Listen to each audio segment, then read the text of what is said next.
Hello. Hello. Hello, How are you? I'm good. How are you? All right. I'm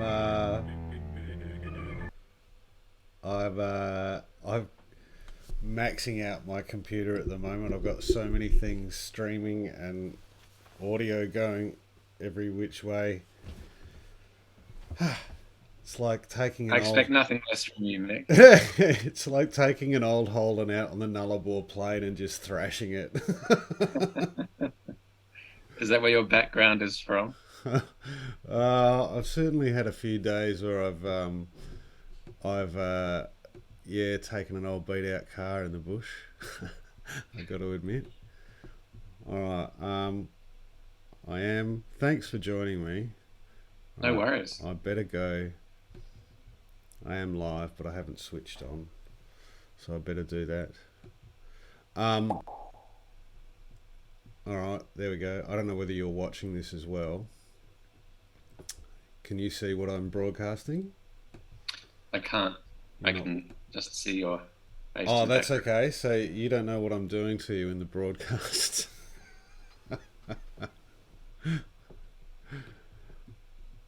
I've got you on. I've got you on green screens and all sorts of stuff. Amazing. Um, Although cool. I feel digitally violated. That's not a. That's not an appropriate term. No, no, it's a that's a modern day double entendre if ever I've heard one. Hey, so I wanted to just have a bit of a catch up, really, like continue what we were talking about the other day on the phone. Hmm. Um, really, which is sort of because I read that article that you sent me the other day. Let's see if I can get it up. Uh, the pandemic's new eerie world. Yeah.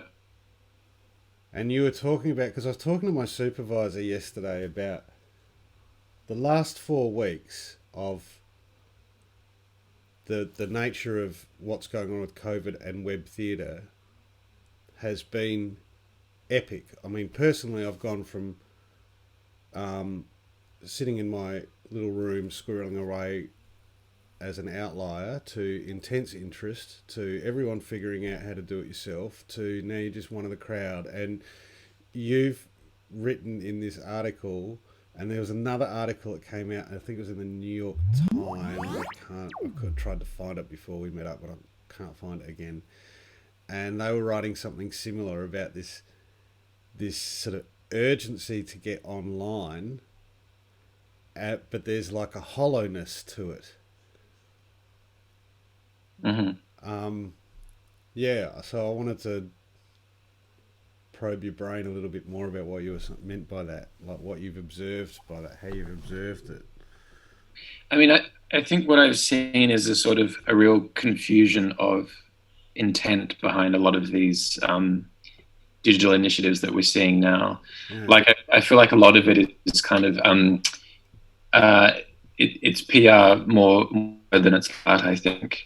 yeah, Just I mean, my partner works for an art museum, and so they've been doing this whole kind of digital.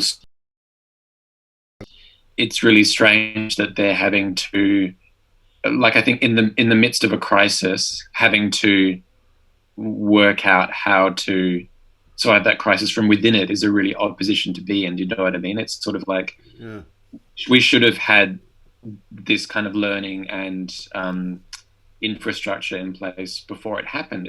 Suddenly it seems to me that um, the lack of any kind of digital strategy of these sorts of institutions is really glaring at the moment. It's like mm, why weren't we wrestling with this before? mm, You know, now from within the crisis is a really strange place to be doing it, and I think what that's led to is a lot of really kind of rushed bad work and a lot of artists feeling like they're under immense pressure at the moment to be making this transition into a space that they probably don't know very well. yeah, And I feel like this confusion is sort of it's being reflected by the funding bodies as well. And I think some of the arts funding bodies are really good, like here in South Australia, but also federally, in terms of making money available to artists really quickly. But I feel like, again, there's a confusion of why is that important? And for me, it's important to get money to the hands of artists who have lost gigs. It's not important to be funding, for me, innovative digital work right now, because it's such a high pressure, rushed environment. And I think in some ways, content creation is not the issue. There's so much Yeah. out there at the moment. I think what we should be concerned about is artists' ability to sustain, some kind of, life-giving wage at this point. I pose broader questions about art that kind of sits productively in a digital space is sort of not for now, in a way. I think it's something that we should have been doing before, and maybe it's something we should be wrestling with afterwards. I mean, and yeah, as you were saying before, it's interesting for you how, in a way, it must feel to you like all of this is kind of turned in a really interesting way. In some sense, it must feel like you've been apprenticing for this moment in some strange way. Yeah, it's been bizarre. It's been so I feel like a lot of what's going on is probably where I started my research a few years ago now. I started at this point of I want to get online and I want to make something and put something out there. And it was from that of, well, how do you do it? How do you speak? What's different? And all the rest of it, and went on that creative development journey. So in many respects, I do see the questions that you're raising and the things that people seem to be talking about and contemplating is very similar to where I started. Right. Funnily enough, though, which sort of is a nice segue to some of the other stuff I wanted to talk to you about. Funnily enough, though, yeah, I felt like, I'm in a gold mine. I've just spent the last 3 years getting ahead of this curve and thinking and seeing where it's going to come and collaborating with international artists who are already working in that space. Right, let's go. Like there was a grant that came through a while ago that said, look, we just want to get, it was one of these Arts SA grants. We're looking for projects that are innovative or creative or adapting, or had the 3 different categories. And I pitched something to it, and I went, and it was really broad. It said, we don't expect a detailed budget. We don't expect publicity or support material. And I'm like, man, I got this in the bag. Look at this. I got a budget. I got support material up the wazoo. I got all of this sort of stuff. I mean, I'm set. I'm ready to go. Here I am. This is my moment. Nothing. Like nothing. Now, I don't want to get on the grant bandwagon. That's a whole other rabbit warren and all the rest of it. But it did strike me. I was saying to Nikki the other day, it did strike me as in, what do you have to do? Like, that. I mean, it's taken a global pandemic for everyone to suddenly look here at this space and go, well, who's out there? And you sort of set yourself up ready for it, and then still nothing. So there's this real disconnect for me at the moment of like, well, what do people, like you say, what do they want? Do they want to put money in the pockets of people to help them live, or do they want to find new ways of generating work or stimulating other, be it creative activity or commercial activity from that? So I just really was, I'm left it a little bit, and now I'm seeing these conversations start to pop up about, yeah, I've watched One Man, Two Governors. Yeah, I've seen Australian National Theatre. It's a little bit hollow. It's a little bit, I coined this term after we talked the other day. I'm trying to put it out there, creating a new word called creativity, which is this kind of impulse to make something and be productive without sort of necessarily coming from a place of wanting or needing to communicate anything. Right. Does that make sense? Yeah, I was quite intrigued by that term. I wasn't sure if it was yours or somebody else's. Yeah, no, It just feels like it's good. It's everyone good. wants to be creative and everyone wants to be productive. Yeah. But it's kind of just like you say, just putting it out there to be seen to be creative. I don't know. Mm. Yeah. Yeah, I mean, I personally, and I have seen this in other artists as well. I think a lot of us feel sort of suspended between these two positions of wanting to remain, I guess, both of those things, creative and productive, um, and wanting to kind of take time out or to take stock, which I suppose was partly what I was arguing in the essay that you mentioned, which is, yeah, I mean, for me, I think for a lot of people, probably the pandemic has been very revealing in terms of the sorts of lives that they were living. Like, it was quite interesting for me that so I lost like a big festival show that I was working on, and there was a lot of grief attached to that in the beginning, but it was also kind of strangely relieving. And when I kind of look back at it, I think that's partly because I was doing so much, because I was in a sense kind of living two lives. I kind of had this kind of theatre making life and this sort of freelancing life. And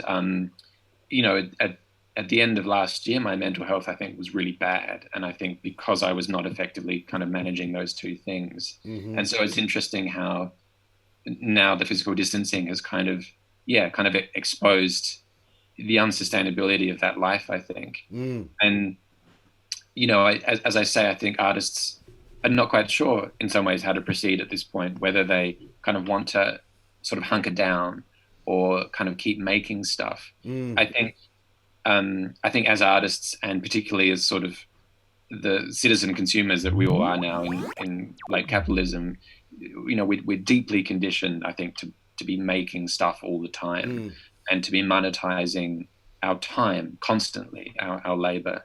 And I think, maybe this is an interesting moment to step out of that stream and kind of, maybe this isn't a great life. Maybe we shouldn't be aspiring to this. And maybe the best thing that we can do for the next few months is just to sit and think and read and plan, Yeah. I remember I've just been writing about this actually in the last couple of days. And I did a webinar with the Australia Council the other day where they were trying to the strategies for online delivery of blah blah blah blah blah, and it was something that I noticed in the language of that presentation, and it's something I noticed in the early stages of fieldwork. Just when I started to explore just the nuts and bolts of about what platform you want to talk on, what do you all of this sort of stuff. Invariably the conversation, because there's so many different ways you can make content and deliver it, the combinations are endless in terms of hardware and software. And what becomes the defining factor of what you want to do across all of the conversations, all the commercial, not-for-profit, all of them, they all say, what do you want to say? What do you want to communicate? What is the thing you are trying to get out and share to the world? And I think for me, in my journey of fieldwork, and even now when I sit here post fieldwork and I feel like I need to be creative because I've got to keep, showing that this work works and blah, blah, blah, it still gets down to that point of, well, what do I want to say? I don't have anything to... It really highlighted the fact that, I can get online and I can make all sorts of stuff, but that doesn't mean anything. What do I want to... And so, because for me, theatre making has always been about communicating a concept or an idea. You're using the devices of theatre, actors and stages and all the rest of it, to communicate an idea or a concept or a analogy or a metaphor, or it's the delivery of that idea. So if you don't have the idea, there's nothing to communicate. And everything about web interactivity is about communication and that flow of communication. So I think that's part of that real... It was a bit of because I had a bit of a mental health problem at the end of this process. At the end of the first show, I had this bit of a everything went to shit for a long time, and part of it was, I can recognise now, a reflection of what you, echoing what you said, just living a life that was not productive or helpful or healthy, or and that all came crashing down. And funnily enough, when I thought at that point, when I thought I don't have anything, what the fuck am I doing? It was through the character of Jenna and through the process of doing that that I actually found like I wanted to say something. And Mm-hmm. all of a sudden those connections started to work. I know what platform I want to use. I know how to manipulate that moment. I know how to theatricalize that concept. And so suddenly I had purpose to communicate something, and the rest sort of fell into place a little bit. And Mm-hmm. I think that that's sort of the thing I'm noticing. I've noticed it for a long time anyway. Why do you want to do canon theatre pieces, for example? Like, why do people want to do it? Often it's like you do a Williamson because it's bums on seats, Right. and there's that tension between wanting to be creative and interpretive and wanting to be productive and measure it against success. But you can't do that here. You can't just pick up a play and do it online in this environment. It doesn't work. So you have to find it. For me, it started to beg that question. Well, why would I choose that play? What do I want to communicate in that play? Right. What do I want to communicate over here? Am I following it? My Yeah. vlogs are generally a bit of a ramble. I should have given you the heads up on that. It's a bit of a Uh, stream yeah. of consciousness. It's part of my Um, therapy. yeah. I mean, I guess I've been thinking about the ways. I mean, probably stuff that you've been thinking about for a long time, like the way that say live stream theater or online theater is different from being in a physical theater space. Mm. I think a lot of us are, I mean, in some ways, this is stuff that I was kind of looking at, people like, Peggy Phelan and Philip Mm. Auslander and all those kind of theorists. This is, going way back to Yeah. around 2000, late 90s, all that, all those debates about mediatization in And theater, liveness and liveness, and yeah. exactly. And it's kind of interesting in a way to be rethinking about that stuff. Mm. Um, but I saw there was a great tweet recently from an English theater critic, and he was sort of talking about, he was kind of responding to people who have been saying, oh, I just miss being in theater spaces and, breathing the same air and our hearts synchronizing and all that stuff. And Mm. he kind of said that for him, it wasn't about that it was more that, yeah, he was locating something different in what he valued about liveness. And I think it was more to do with the this is how I interpret it, the riskiness of it, that sense of dangerousness, and also for me things like sexuality, like being in the same physical space as someone else. There's even that kind of libidinal energy that I don't think. Mm. I mean, correct me if you think I'm wrong, but I don't think you can kind of get that in the same way from live theatre. No. Um, sorry, from online theatre. So Right. I think that's sort of one thing that I've been kind of thinking through. Yeah. And the other thing is, I think there's this question of, and you mentioned the One Man Two Governors Mm. National Theatre broadcast, and that drew huge audiences, Mm. like I think Millions. It's in the hundreds of millions. thousands, Yeah. yeah, a lot of people. And so I think for accessibility, I think there's great sort of potentiality in this moment. Mm. I'm not sure that's always being done particularly well, Mm. but I think that is happening. And I think if I'm feeling optimistic, I might say that I hope a lot of that sort of stuff does carry over into the post-COVID world. And Mm. I don't know what you think about this, but I do think that potentially we're going to move into a more kind of hybridized environment, Mm. for work and for theatre and other things. Yeah, where maybe the kind of thing that you and I are doing now is perhaps more common. And as a freelancer, I work from home anyway. Mm. But I wonder if there's obviously been this huge, maybe temporary transition to remote working. But I wonder if, a lot of people are going to be looking at that and going, well, we probably should have been doing this anyway. Do you know what I mean? Yeah, definitely. I think there's something. I read something this morning about Zoom fatigue. Yeah.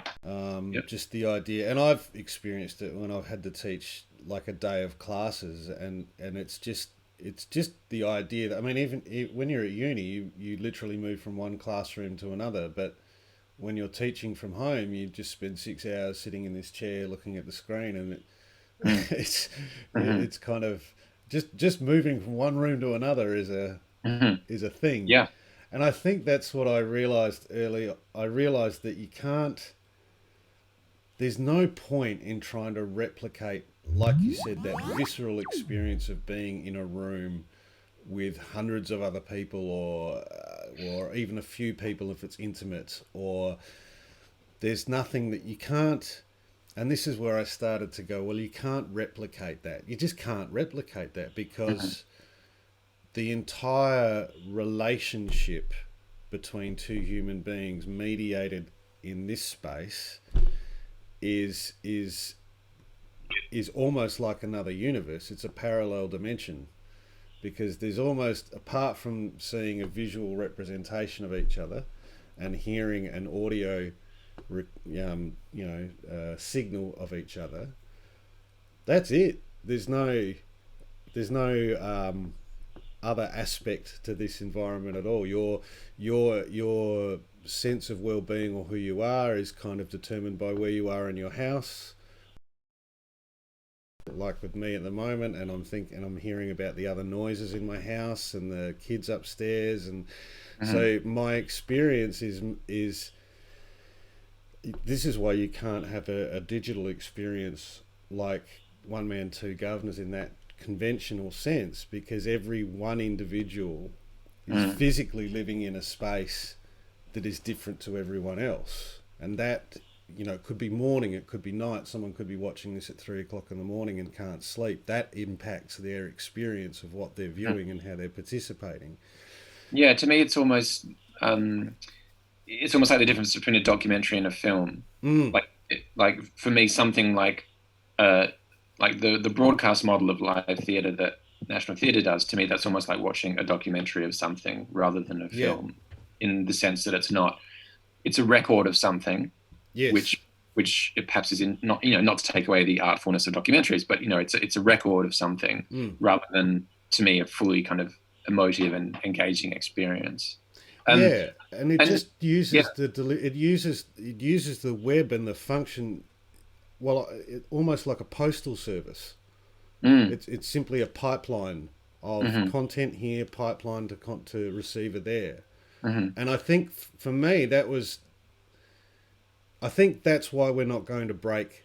We're not going to find a way of going, well, theatre can just move online. I think that for me is what people are slowly going to start questioning, is that, well, maybe we need to make something that is of the environment we're in.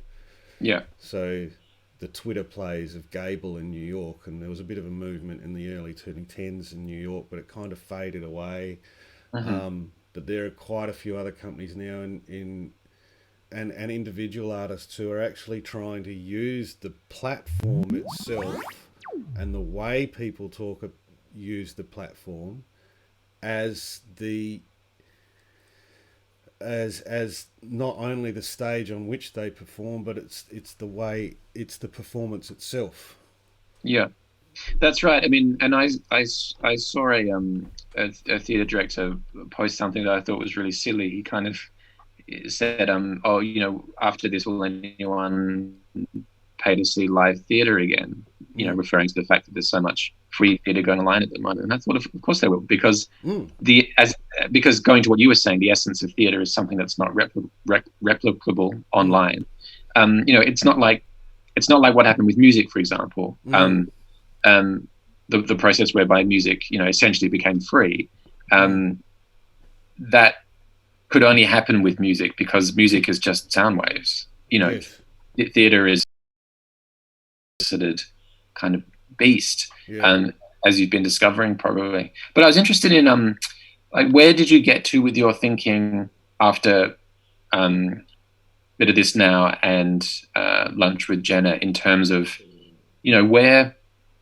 what for you? I mean, this is a huge question, and I know you've kind of written a whole PhD dealing with it, but where for you is the theatre in that? How is that not, for example, TV? Do you know what I mean? Yeah. So I always started with the premise that I didn't want to replace theatre. I wanted to, if anything, I wanted to find a way of celebrating that visceral energy that happens in the room. I wanted to find a way of harnessing that, because for me, at the end of it, that was what, as a performer and a director, that energy in the room, even if it's an energy of silence, like an audience that is quiet and just listening, has an energy to it. And that energy, the actors feed off, and it becomes that conversation. So I was always trying to work towards that essence of relationship between audience and performer. You Want a Bit of This Now. See, for You Want a Bit of This Now is probably where I think most people are at the moment. Right. It started from a place of, I want to get online and explore what we can do. After a while, I quickly realized that it was just that delivery model. It was a venue, like it was I still think there's something there. Like, definitely, it was almost, it almost had a Muppet Show quality to it, where you were kind of live streaming a variety show, and I think that's fine. But I found that personally, I wasn't being creatively stimulated from that. I just felt like a venue manager providing a space and a portal. And it was obvious that it was just a broadcast. Yeah. And we couldn't, there were artists and people like yourself trying to think in that space.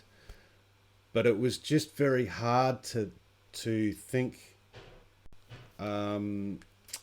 deeply in that contemplative way we've been discussing, when you're just trying to make content and get the next month's show up.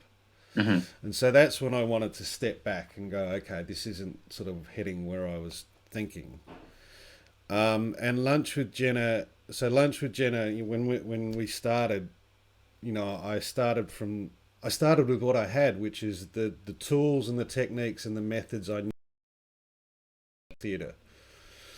Here's a script, here's actors performing, we direct the action, and I very quickly realised, well, that's just making films. Essentially, it's a version of filmmaking. Yeah. And I realised that it was because when two characters spoke to each other, it invoked that imaginary thing called the fourth wall. It just immediately invoked that. It wasn't that there was a proscenium arch. It wasn't that we had crossed the line in film terms. It was just two people engaged in a moment here and someone watching it here. So it invoked that concept of Stanislavski about public solitude, that the character thinks that they're alone in isolation. The actor knows we're not. And we all kind of agree socially somehow to go, yeah, well, we know there's an actor there, but we're all observing this character in isolation. And I realised that that's the fundamental difference, because anything you do online is a direct engagement. From the moment you create an account, you are a creative element in that process, because you can come up with an avatar's name, a different date of birth. You start to become creative even in that process of who you identify as online. And every interaction that you have from there on is all based on you typing in the details on the computer at the other end, and clicking go on the link. You have to be active in the process. So, and that was reflected in a comment I got when we were streaming a workshop one day, and we were just doing an actors workshop. I was just directing the actors in some action, and I was filming it. And I went back and looked through the comments later, and there was someone watching it on Twitch who said, "Why aren't you talking to us? That's why we come here." And I went, you can't ignore them. The reason they come here is because they want to be personally engaged. And that was the game changer. That was when I really discovered. It took a long time to crystallize that into a couple of paragraphs on paper, but essentially it comes down to the fact that conventional drama as we know it won't work here because the fourth wall doesn't exist. So that fundamentally changes the way you write narrative, how you develop character, how you theatricalize a moment, because you're essentially, from then on, you have to think of your audience character in the play. That you have to write them into the narrative and the character journeys, but you can neither. So the audience demands the right to be able to contribute and talk, but they also have the right to not contribute. So if you write a piece that demands audience interaction, throw me a suggestion, like an improv thing. What if the audience doesn't respond? What if they don't give you a suggestion? So then as an actor and as a Which writer... could also happen in a live theatre. Yes, exactly. And does. So you have to write a sort of, how does the character get themselves out of that? By the same token, it's like stand-up comedy. Then what if someone online or someone in the room throws you something because they're caught up in it, and you've got to go with that. You can't ignore it. And so you've still got to have, it was that fourth wall. For me, it went from this to this, and that changed it. So now it's a matter of how, and so when we started Lunch with Jenna, we didn't realise the impact of that. I think when we did the first episode, it was very scripted, and it was very tight, and it didn't have wiggle room for the audience to be involved in. We tried to control them and herd them too much, and they kind of got the idea, and then audiences being unruly beasts kind of went in their own direction. We weren't expecting them. Then in the second play, we made it very loose, and so we literally got people out of the audience, and we gave them, this is your character, and on that page we had like cue lines that the character might say. We said, say them anywhere you like, part of the conversation. It was very loose, too loose. Didn't have enough structure. Third one, we kind of found the balance. So we wrote a play that was almost a series of beats that the character, and it was all, in that sense, it was almost like a monologue, that Nikki as the actor had to think of the performance as a monologue that she was going to get from here to here. And there were staging concepts, there were pre-recorded bits, and there were other bits in there to trigger that along. But she also had to be aware that the audience online and in the room may interact with her at any stage and take it in another direction, and she had to go with that as part of that journey. And in the end, we had a beautiful... We achieved... There's always suspension of disbelief.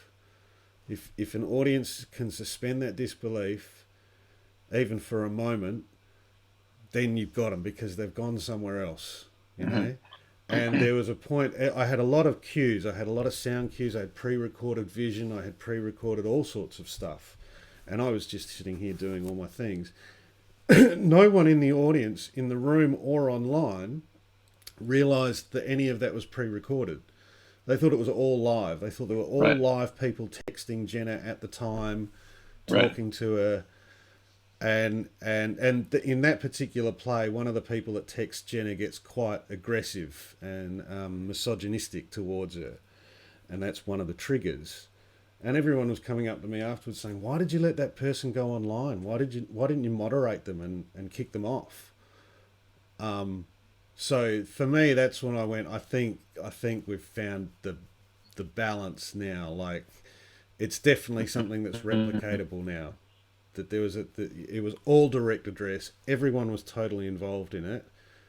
yet they had suspended their disbelief, and by the end of it had lost track of where they were and completely gone for it. So I think that's super interesting. I've thought a lot about what presence means on the internet. And, you know, somewhere I kind of came across this idea of the internet being this kind of haunted medium, because constantly on the internet, there's a kind of invisible presence. There's a presence that you don't know is there, or maybe you know it's there, but you don't really know what it is, or you know what I mean? And I think that's a key distinction from theatre, where there's a presence which is a huge audience, which engages in this kind of exchange with the performers, which is, as you were saying, kind of, it's visceral and it's live, and there's a kind of frisson going on between all the physical bodies that are in that space that you obviously can't replicate online. So I think the question of, so it's almost like with live theatre, there's this kind of inbuilt acknowledgement of everybody's presences in that space. So to me, it's really interesting what you were saying about how the fourth wall, non-fourth wall thing of how do you acknowledge or build into the work the presence of an audience that might be there, but that has no, in a sense, is incorporeal. It has no actual presence. And I think one of the problems for me, or kind of deficiencies of live stream theatre, is that we're so used to watching incredibly well-made television now, with super high production values. It's not like the 70s when a lot of TV was, now we're used to, television that looks expensive, shall we say. Yeah. And so I think the moment that you put theatre, which is a comparatively crude medium, on screen, it suffered enormously. Yeah. And so I wonder, I think your kind of question or your finding around that kind of fourth wall stuff, or acknowledging the audience, as in the online audience, and the desire of that audience to be seen in some way, or to be acknowledged, or to be kind of folded into the work. I really like that. And with Below the Line, the work that we started as Don't Read the Comments, with You Want a Bit of This Now, we spent a lot of time sort of thinking about how we position the audience in those terms. And we were kind of thinking through the sort of 1% rule of only 1% people who use the internet actually contribute content or generate content, and the rest store kind of. I do really like the idea of somehow incorporating that tension into live stream theatre, so that the audience is in a position where, as you were saying, perhaps they don't have to interact, but I think they want to be able to feel like they can. Yes. And to me, I think the interesting space is one beyond just the audience being able to leave comments, because you can go and watch One Man, Two Governors and give it a like and say that was great, but to me that's not kind of folding audience interactivity into the work in a dramaturgical way. That's just another form of commentary or criticism. I think one of the things about the fourth wall is that it's also about a power relationship too. There's a power dynamic that happens because the audience, when you think about the physical environment of a theatre, there's a few hundred people all sitting facing the same way. They can't turn around, they can't move their chair, they all have to watch. The lights will determine where their vision goes, by what goes dark and what's lit. The actors are allowed to speak, the audience is not allowed to speak. There's power relationships and status and gatekeepers and all sorts of things that go on. And just the difference about going to an opening night at the Playhouse versus the opening night at Holden Street. It's to take nothing away from the project, but you go into a multi-million-dollar venue on an opening night, it feels different than if you go to the local independent theatre on an opening night. There's all these factors. They're kind of the taken for granted and assumed background noise that happens in a theatre event, but it's all there. But when you remove the fourth wall, it becomes, the actor then is not in a place of public solitude, as Stan would say. My interpretation of it is that we're now in a place of social intimacy. So, and the most successful streamers or YouTubers or whoever they are, there's a whole argument about whether they're authentic or not, but they present intimacy. You get a look into, they share things with you, they blog with you, they let their thoughts out with you, it's a very intimate sharing of something with people that you can't see, you don't know if they're there or not, and have the right, is maybe not the right word, but the expectation that they would be able to engage back with you in some kind of filtered way. And that's the different shift. I think that is going to be the hardest thing for conventional theatre makers to get their head around. And I've spoken to a few actors about this, and some of them have quite openly said, no, I'm not interested. I don't want to perform where I have to talk to the audience. I want the audience to sit there and be quiet and watch what I'm doing. And so I think that's going to be probably the biggest existential shift for most theatre workers, is that by shifting the fourth wall, by giving the audience, and the internet has democratized so many different aspects of human interaction. There's no reason why it wouldn't democratize a theatre experience. But by democratizing a theatre experience, we as theatre makers have to give up a little bit of our power. We have to let the audience speak. We have to let them guide and steer and add to the drama or the narrative of what's going on.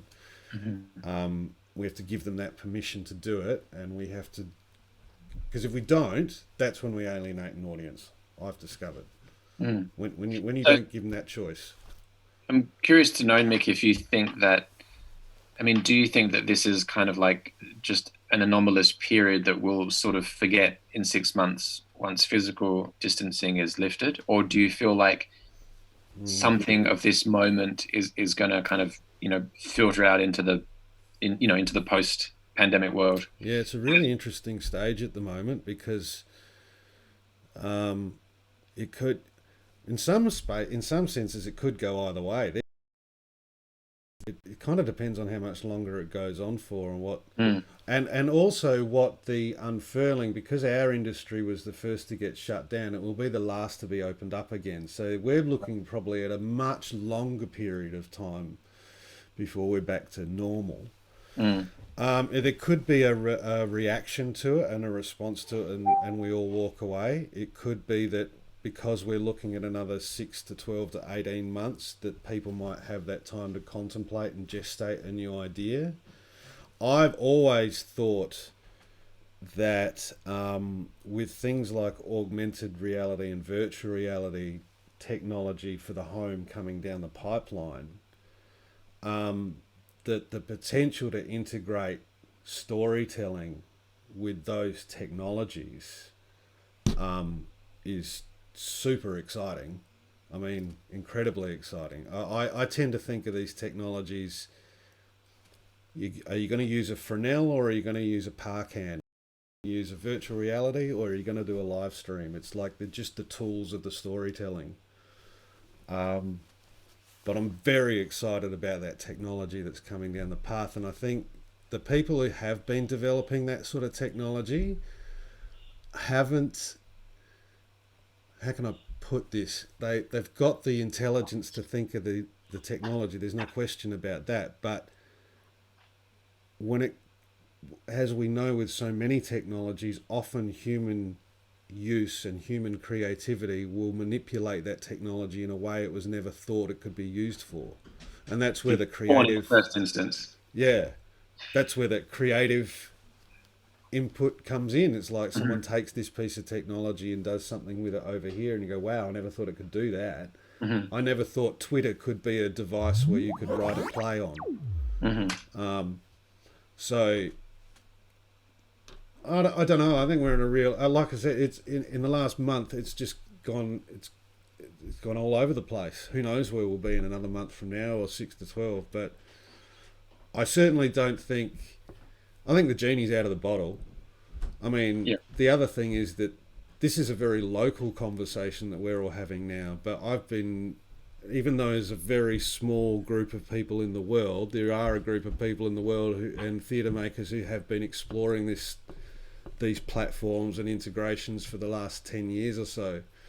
So, you know, in other places of the world, they have been thinking about it for a long time and trying to develop it. So, maybe it'll just go quiet again and something will... I don't know. It kind of comes from things like support too. I think I've had a number of commercial organisations contact me about how they can use this for delivery, either in workplace training or product launches or things like that. Like there's that commercial aspect where people are looking to find ways of communicating with an audience. I also think that the other big influence is going to be how progressive funding bodies are going to be. How are they going to... What I generally find is that they go, we want something dynamic and interesting that's new and bold and out of the blue and all the rest of it, but we want it to be something that we're comfortable with, that we know is going to be safe and is going to be sort of conventional with what everyone's used to. Those two ideas don't really work together. So I think it's probably a combination of those two things. If there's a need, if there's a use. The other aspect of it is things like copyright. I had a conversation with APRA 5 years ago when we were doing You Want a Bit of This Now, and they didn't have a copyright license in place. They still don't have one in place for internet live streamers. It's very ad hoc. Right. It's geo-locked to Australia and New Zealand only. So it's not actually... And when I've had the license, I've streamed and then got YouTube copyright infringement notices from them anyway. So it's not universal. So, and they basically said there's not enough people using it to justify us developing a policy for it. So it's this catch-22. You know, and what policy they do have isn't actually encouraging people to be more creative if you can only perform to Australia and New Zealand only, and only within very narrow parameters. That doesn't actually stimulate growth or, you know, creativity. So, yeah, and you know, I've seen artists say things like, you know, well, if you didn't have digital practice before this moment, then you shouldn't be putting work online. And actually, I do disagree with that, because I think, to me, that sounds like another kind of gatekeeping. You know, if you haven't been, you know, it's not very punk, is it? It's kind of like, well, you know, if you don't have a degree in it, you can't do it. I don't see that at all. And, you know, I think, to me, I don't think that should be the barrier, but I think there is an obvious barrier, which is, I guess, the competence of artists to work out this technology, to pick it up and to use it in a creative way. And so, again, I think on that note, I would come back to what I was saying at the beginning about giving ourselves time to do at the moment when, you know, there are these, you know, quite generous and quickly rolled out Australia Council grants for online activity to just chuck stuff in. And I was actually talking to a grants officer yesterday, and, you know, she was saying that they've had a huge raft of applications come in already, but they're bad. And it's kind of like, well, of course they are, because artists are just kind of, you know, understandably grasping for the money that's there.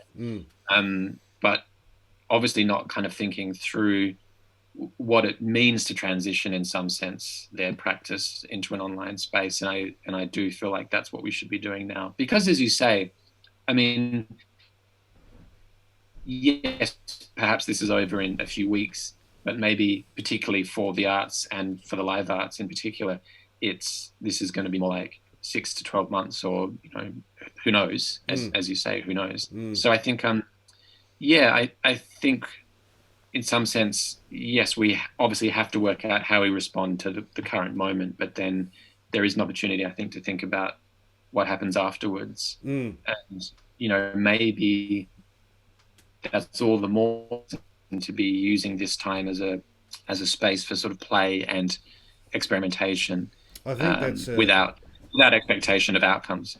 yeah, and I have noticed that in some of the applications and activities that some people have pivoted towards.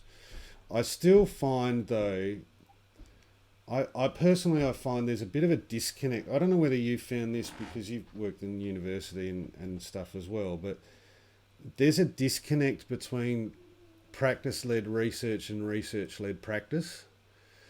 I find that in the established industry that there's an aversion to any practice that's linked to academic research. And I've had conversations at other conferences with people as well, and there's just that it's really interesting because they want to do creative practice as a quantitative outcome. If you do this practice, you will receive this outcome in a performance space. But they don't. But where I want to come at it, and so to apply any other academic research to it is almost to lose the mystery of it. Like we don't want a scientific method applied to the magical creative mystery that is the muse. And likewise, in research, there's not the well, as you would know, research is not about research for research's sake. So it comes as well. So there's this. I find myself in a bit of a disconnect where I've actually tried to articulate that what I'm doing is I want to research what human behavior is like and then create something that is reflective of it, rather than just go, I know what the practice is. I think that was the difference when I went through this, is I didn't know what the techniques or the methodologies were. They came out of solving the problem of what I wanted to communicate. And understanding that and solving that problem came from the research part. But there's an aversion to that. And I'm a little bit concerned that people will just... Because you see it in One Man, Two Governors, National Theatre and all the rest of it. When they talk about their productivity or their leaps and bounds with live streaming, they always couch it in terms of maintaining the integrity of the real theatre. Have you noticed that? Like, we're giving theatre to the masses. We're making theatre more accessible to people who can't be there. We're doing this, we're doing that, and it's kind of brand promotion rather than anything else, I find. Yes, absolutely. So I'm a little bit concerned that in this era now where everyone's scrambling to try and, like you say, put stuff together, think in this space, apply for money, what the hell, it could... the tendency to go, I want to try something risky, but I want to know what I'm risking, might mean that it doesn't get that. Yeah, we're in a really awesome spot at the moment to really supercharge how we think and contemplate and research and develop, and we might lose that in the scramble to just be create active. Yeah, and I think the point about PR is, it's really key. I'm seeing that a lot, particularly with what a lot of the sort of galleries and art museums are doing, with sort of, things like virtual walkthroughs and stuff. And, arguably some of it's interesting, but I think a lot of it is just PR. It's just saying, hey, look, we're still here, and it feels like a brand extension, not a genuine sort of creative intervention in any sense. Because, as I was saying before, I think that there's so much content in the world. It's not as if we're suffering from a lack of content. Exactly. But even in terms of, say, those galleries and museums, I think there's ample opportunity for people to go online and look at paintings. I don't think, to me, that's not innovative practice. It's brand extension, and it's kind of saying, hey, look, we're still here. I think is fine, because I think, arguably those institutions still have to do something when visitors aren't coming through the door. I mean, the question is, I suppose there is, they're public facing institutions, so obviously they have to in some ways they have to maintain that. But again, as I would ask of everybody else, it's kind of like, well, why are you doing it? And could this time be more productively spent? Maybe you should be, I don't know, doing something in your archives or planning for what's to come. Public institutions by their nature aren't creative. They kind of put on a pedestal the things that other creatives have done. So they're not by their nature the ones to be dynamic like that. I think though that I would also like to think though.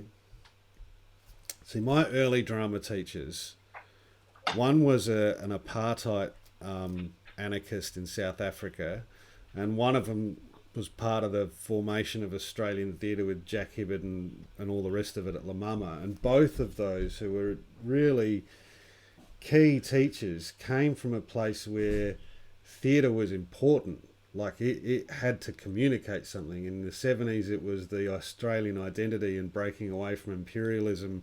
For my teacher in South Africa, I mean, it was apartheid. It doesn't get much more kind of repressive than that. And I look around at things like Boal, who came out of the political disruption in South America. Like, these movements came out of a need to say something, a need to articulate and communicate. And I would like to think that, whereas at the moment we're in a space of creative activity where everyone's just putting content on, that we can find those stories and those things we need to say, because there are stories that exist only online that don't live in the IRL world. There are experiences, and this is it. This is where I think theatre can be reflective of an experience online, because there are only stories that you can tell online that come from online. So I'm really hoping that we'll start to see a little bit of that anarchy, that need to communicate, the need to communicate an idea. For me, I think if we don't have that fire burning, then anything else is just content. It's not creating a new way of thinking, and that's where we have the power to do stuff. So I'd like to see a little bit more. I think if that fire catches, that will probably have a big influence on what happens over the next 6-18 months when we come, or however we come back. We will come back. Yeah. Hey, that's been an hour. That's been awesome, man. That's been so good to chat. Thanks, Mick. I really enjoyed that. Yeah, it was good to talk and get some ideas out, and someone who's in the space and thinking about the same stuff. So thank you very much for that. No worries. And you've been a busy boy. You've been reading on the Decameron, was it? The listening place? Listening place, yeah. Our own little experiment in the digital void. Yeah. I haven't caught one yet, but well, we're on tonight, 8:30 p.m. Australian Central Standard Time. On where? Facebook Live, so from our Facebook page, the listening place. Cool. All right, I'll put something up about it. My little spruik. Great. I'll put something up about it. Yeah. Cool. All right, buddy. Will you take care of yourself? You too. Yeah, thanks again. We'll speak soon, eh? Yeah, let's do it. See ya. Cheers.